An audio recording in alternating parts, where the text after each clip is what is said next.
नमस्कार, स्वागत है आपका मौजूद पत्रकार में और मैं हूं आपके साथ निकिता। आप देख रहे हैं टीएनए शो मेरे साथ 5 बड़ी खबरों को लेकर। तो बढ़ते हैं आज की 5 बड़ी खबरों पर। बढ़ते हैं पहली खबर की ओर। लॉकडाउन के कारण कारोबारियों के साथ सरकार को बड़े आर्थिक नुकसान उठाने पड़ रहे हैं। अप्रैल में 21 बड़े राज्यों को संयुक्त रूप से 57,100 करोड़ रुपए के राजस्व का नुकसान हुआ है। इंडिया रेटिंग्स की बुधवार की रिपोर्ट के मुताबिक विमानन, पर्यटन, होटल और हॉस्पिटैलिटी क्षेत्र में उत्पादन, आपूर्ति श्रृंखला, कारोबार और अन्य गतिविधियां पूरी तरह ठप हैं। इससे केंद्र और राज्य दोनों नकदी के मोर्चे पर संघर्ष कर रहे हैं। हालांकि राज्यों की समस्याएं ज्यादा हैं क्योंकि उन्हें कोविड-19 महामारी के साथ इससे जुड़े खर्चों से भी जूझना पड़ रहा है। रिपोर्ट में कहा गया है कि राज्यों को अप्रैल में जीएसटी से 26,962 करोड़, वैट से 17,895 करोड़, एक्साइज ड्यूटी से 13,785 करोड़, स्टॉप एवं रजिस्ट्रेशन ड्यूटी से 11,357 करोड़, वाहन टैक्स से 6,055 करोड़, बिजली पर टैक्स एवं ड्यूटी से 3,464 करोड़ और गैर टैक्स राजस्व के रूप में 17,595 करोड़ की कमाई होनी थी, जो नहीं हुई। इसमें आगे कहा गया है कि अगले सप्ताह लॉकडाउन पूरी तरह खत्म होने पर भी दूसरी तिमाही तक आर्थिक गतिविधियां सामान्य नहीं होंगी। इसकी चपेट में सबसे ज्यादा गुजरात है। रणनीति पर बुधवार को प्रधानमंत्री नरेंद्र मोदी ने रक्षा मंत्री राजनाथ सिंह, गृह मंत्री अमित शाह और स्वास्थ्य मंत्री डॉक्टर हर्षवर्धन सहित कई अन्य वरिष्ठ मंत्रियों के साथ चर्चा की। सूत्रों के मुताबिक ज्यादातर मंत्रियों ने लॉकडाउन को पूरे जिले में लागू करने के बजाय हॉटस्पॉट के तौर पर चिन्हित इलाकों को सीमित कर दिया है और इसमें सहमति जताते हुए कहा, हालांकि संक्रमण कई हिस्सों में होने पर पूरे जिले में लॉकडाउन भी लागू होगा। गृह राज्य लौटे श्रमिकों को तत्काल रोजगार देने के लिए मनरेगा व सड़क प्रोजेक्ट आदि में तेजी लाने का भी फैसला लिया गया है। एक मंत्री के मुताबिक योजना धीरे धीरे देश में उत्पादन इकाइयों को शुरू करने की भी की गई है। बैठक के दौरान महानगरों में सैनिटाइजेशन और सोशल डिस्टेंसिंग के साथ सार्वजनिक परिवहन शुरू करने पर भी सहमति जताई है। यह भी तय किया गया है कि विभिन्न महानगरों की स्थिति को देखते हुए बस और टैक्सी सेवा शुरू करने पर भी इजाजत मांगी है। बढ़ते हैं तीसरी खबर की ओर। भारत समेत दुनिया के 1 दर्जन देशों के 85 से ऊपर फीसदी लोगों का कहना है कि वे कोरोना वायरस से बचाव के लिए योग का सहारा ले रहे हैं। योग इम्यूनिटी बढ़ाता है। इसके अलावा लॉकडाउन में लोग समय पास करने के लिए सोशल मीडिया का बहुतायत में प्रयोग करते हैं। इनकी संख्या निकलकर 78% आई है। लॉकडाउन में लोगों की धार्मिक आस्था प्रभावित नहीं हुई है, बल्कि वह अपने घरों पर रहकर पूजा पाठ कर रहे हैं। यह बातें लॉकडाउन की आम जनमानस पर क्या प्रभाव पड़ रहा है, इस सामाजिक, आर्थिक और धार्मिक पहलुओं को लेकर किए गए अंतर्राष्ट्रीय सर्वे में सामने आई है।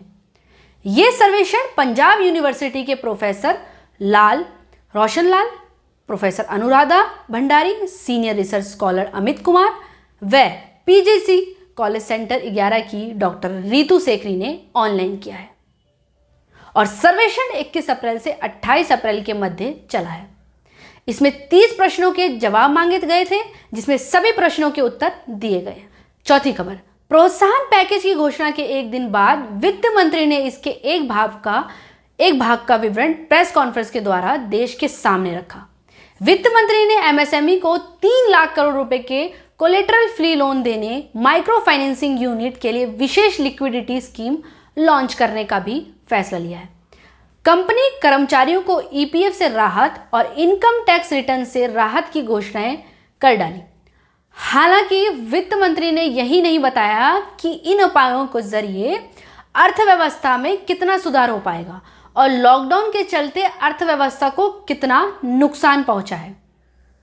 निवेश और कारोबार के आधार पर एमएसएमई की परिभाषा में बदलाव किया गया है। 1 करोड़ रुपए का निवेश और 5 करोड़ रुपए के टर्नओवर की कारोबारी इकाइयां अब माइक्रो इंडस्ट्री के दायरे में आएंगी।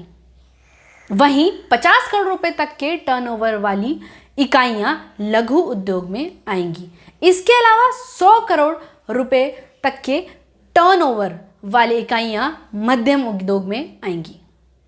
ये नई परिभाषा सेवा और विनिर्माण दोनों तरह की इकाइयों पर लागू होगी और वित्त मंत्री के अनुसार इससे 45 लाख इकाइयों को लाभ भी मिलेगा। बढ़ते हैं अंतिम खबर की ओर। मवाना मेरठ देश भर में चल रहे लॉकडाउन में उत्तर प्रदेश के मेरठ जिले में पुलिस हर सक्षम प्रयास करने में लगी है, क्योंकि लॉकडाउन का पालन भली भांति किया जाए इसका ध्यान विशेष रूप से किया जा रहा है। लॉकडाउन के पालन कराने के लिए नए नए तरीके अख्तियार कर रही है। ऐसा ही ताजा मामला मेरठ के मवाना पुलिस के सामने आया है।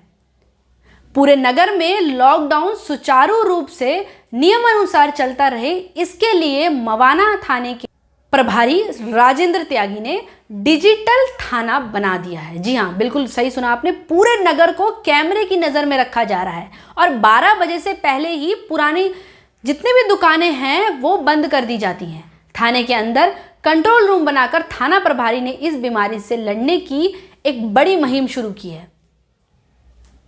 आपको बता दें कि थाना प्रभारी राजेंद्र त्यागी ने लगातार एक स्टाफ कैमरे को सामने माइक लेकर बैठा दिया है। जो भी सड़क पर घूमता नजर आता है उनको चेतावनी देकर भगा दिया जाता है या फिर फैंटम द्वारा उनको पकड़कर हिदायत दी जाती है। वैसे नगर में लॉकडाउन का पालन जनता पूरी तरह से कर रही है। वहीं थाना प्रभारी राजेंद्र त्यागी की एक बड़ी भूमिका सामने आई है। व्यापारियों से लेकर आम मजदूर और ग्रामीण क्षेत्र के लोग भी तारीफ करते थक नहीं रहे हैं। अगर थाना प्रभारी इस तरीके से सख्ताई नहीं करते तो मवाना को एक बड़ी बीमारी से जिस तरीके से पहले घेरा था इस पर कंट्रोल कर नहीं पाते। जी हाँ, जिस तरीके से प्रशासनिक अधिकारियों ने शक्ति बरती है, जितनी भी तारीफ की जाए बहुत कम है। तहसील मवाना के सभी थाना प्रभारी ने अपनी कोरोना बीमारी के चलते बड़ी भूमिका निभाई है। और हस्तिनापुर की बात करें तो थाना प्रभारी धर्मेंद्र सिंह ने पूरा कंट्रोल रखा है। अपने क्षेत्र फलावदा, किला, कठौर और भैंसुमा भी खाली नहीं रहा। सब ने अपनी अहम भूमिका निभाई है। हालांकि हस्तिनापुर और भैंसुमा में 2 पॉजिटिव मरीज मिले हैं, जिससे फिर से गंभीर समस्या सामने आ गई। लेकिन इस बीमारी से लड़ने के लिए हमें निडर होना पड़ेगा और प्रशासन का पूरा सहयोग करना पड़ेगा। मोजो पत्रकार आपसे अपील करता है कि अगर कोई व्यक्ति बाहर से आया है तो वह तुरंत प्रशासनिक और सूचना देकर और अपने आप अपनी जांच कराए, क्योंकि पुलिस का सहयोग हमारी जिंदगी का सहयोगी बन सकता है। जी हाँ, मवाना थाने के लगभग 8 पत्रकारों ने अपने आप को सुरक्षित रखने के लिए खुद सरकारी अस्पतालों में जाकर अपना कोरोना का टेस्ट करवाया है और जांच आना अभी बाकी है। अभी के लिए यही दुआ रखती हूँ कि सब कोरोना नेगेटिव होंगे और हम आपकी सेवा में तत्पर रहें, सुरक्षित रहें, घर में रहें। धन्यवाद।